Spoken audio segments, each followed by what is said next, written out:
Money has an odor. It's unlike any other in the world. It's more fragrant to the miser than the most marvelous perfume in existence. He can tell it. You put a money bag to his face, and it's like putting roses to mine. He loves it. He can smell the money. He can feel it. Money has a distinct feel about it. Put a $20 bill in your hand, and then put another piece of paper in your hand. You can tell the difference. There's a difference. There is an odor to it. All this is part of the inner man, to whom all things are possible. Try it before you condemn it. Try it unless you have the evidence to disprove my claim. But even then, it doesn't matter what the world will tell you. If they laugh at you, so what?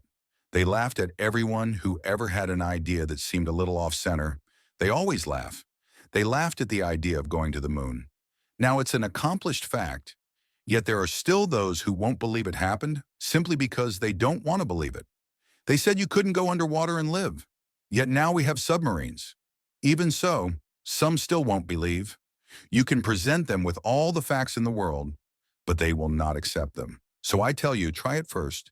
If it proves itself in performance, then it doesn't matter what the whole vast world thinks.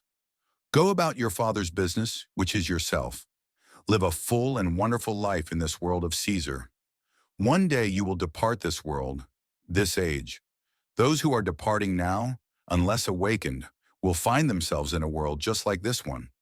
But those who have awakened, who have experienced the second birth, the birth from above, find themselves in an entirely different age.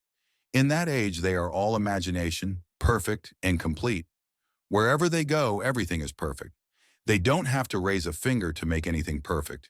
Everything conforms to them because they are authentic. Voice chat ended. That's heaven. Heaven is not a place with pearly streets and golden gates. It's a body, a perfected body. When that body awakens within you, your imagination becomes completely awake. Wherever you go clothed in that body, everything becomes perfect because you are perfect.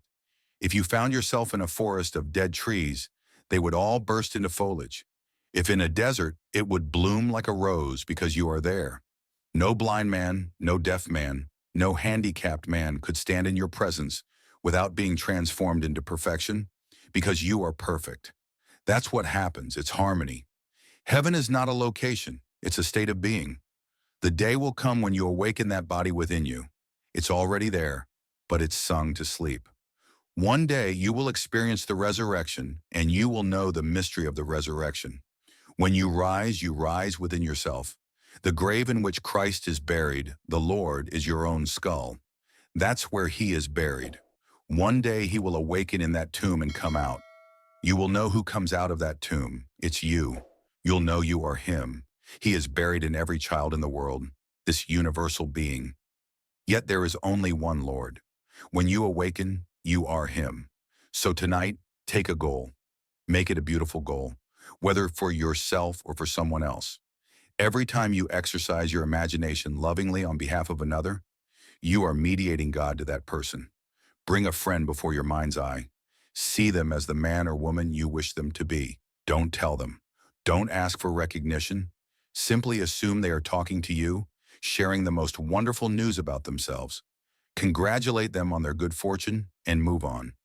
Believe in the reality of your imaginal act. It may unfold tomorrow, next week, or even a month later. It has its own appointed time. It is ripening and will blossom. Leave it alone. It will come to pass. This is what I mean when I say feeling is the secret.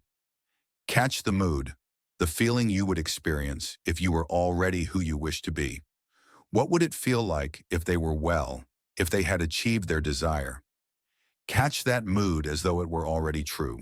Always begin with the end. The end is where your journey starts.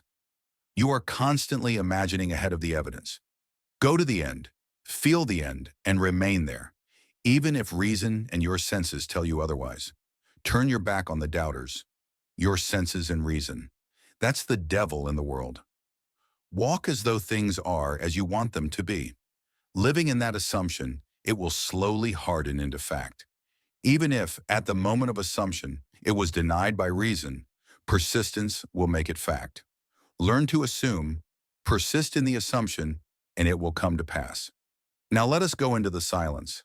after which we'll have questions. Ichigo, are there any questions?